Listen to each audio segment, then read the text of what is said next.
Según San Mateo. Mateo en el capítulo 17, versos 1 al 8. Vamos a hacer la traducción cortita de la transfiguración. 6 días después tomó Jesús consigo a Pedro, a Santiago y a su hermano Juan y los llevó aparte a un monte alto y se transfiguró delante de ellos. Su rostro se puso brillante como el sol y sus vestidos se volvieron blancos como la luz. En esto se les aparecieron Moisés y Elías que conversaban con él. Tomó Pedro la palabra y dijo a Jesús: Señor, está bien que nos quedemos aquí. Si quieres, haré aquí 3 tiendas, una para ti, otra para Moisés y otra para Elías. Todavía estaba hablando cuando una nube luminosa lo cubrió con su sombra.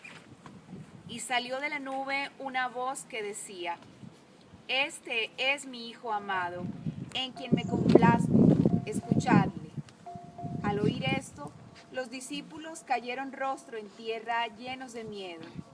Mas Jesús, acercándose a ellos, los tocó y dijo: Levantaos, no tengáis miedo.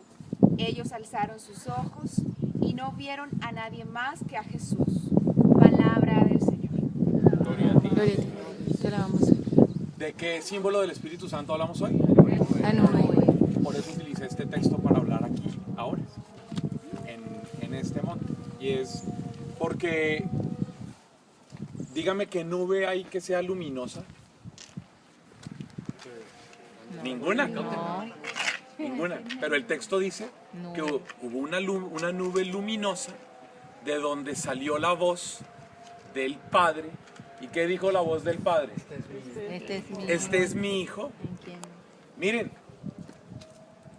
varias cosas quisiera yo decir en el hilo conductor de nuestro retiro, estando aquí en el Tabor, en el monte donde nosotros conmemoramos la transfiguración del Señor. La primera: no es un grupo de privilegiados los que se trajo Jesús aquí. Santiago, Simón y Juan. Normalmente uno piensa que eran como los preferidos de Jesús. La gente tiene como un sentido todo loco de eso, como si Jesús tuviera predilecciones, ¿sí? Lo que en Colombia decimos la rosca, ¿sí? Y es todo lo contrario. Era el grupo. Algunos de ustedes que son papás, o algunos de ustedes en su época de colegio o de universidad, tuvo que pagar clases extras para avanzar en una materia, o porque estaban por habilitar, o porque tenían que repetir, o porque estaban con logros ahí, y uno contrata a profesor para que le dé clases privadas. ¿Sí? Entonces, ¿qué fue lo que pasó? A Santiago, a Simón y a Juan, Jesús se los lleva en 3 momentos distintos. Aquí, luego en la resurrección de la hija de Jairo, están ellos 3, y luego en los Olivos, están ellos 3, aparte. Santiago, Juan y Simón Pedro. Simón, Santiago y Juan. Pero no ¿Sí? eran especiales. ¿Por qué eran especiales? Porque eran los más lentos para el aprendizaje de las cosas del reino. Eran a los que Jesús les estaba dando clases particulares. ¿Sí? Por eso Simón es Cefas. Es el de la cabeza dura, el que no le entra todo. Y Santiago y Juan, los Boanerges, los hijos del trueno. Los que son más emotivos, los más reactivos, los más viscerales. Y entonces no entienden bien la cosa, y entonces toca sacarlos a darles clases aparte para que entiendan los misterios del reino. Y aquí, en este lugar, hay una experiencia de una nube luminosa que les habla de lo fundamental de todo, y se llama la filiación divina. Lo que enseña la voz que sale de la nube es que Jesús es el Hijo, y que el llamado de ellos al bajar de la montaña es a vivir como hijos. No solo a descubrir que Jesús es el Hijo, sino a tener una experiencia de la paternidad de Dios, que es el sustento del concepto reino de Dios. ¿Qué es el reino de Dios? No se puede definir, porque Jesús no lo definió. El reino de Dios es un indefinible.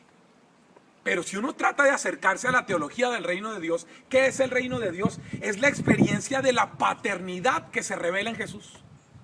Es Jesús que nos enseña cómo se es hijo.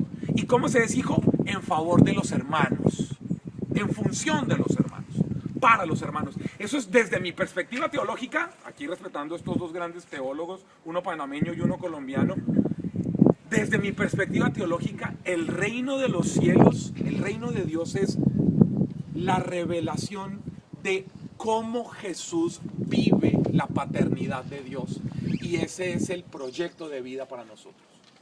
Lo que Jesús quiere para ustedes y para mí, servidores que estamos en este retiro de Pentecostés en Pentecostés, es que seamos hijos de Dios como Jesús entendió su relación con su Padre.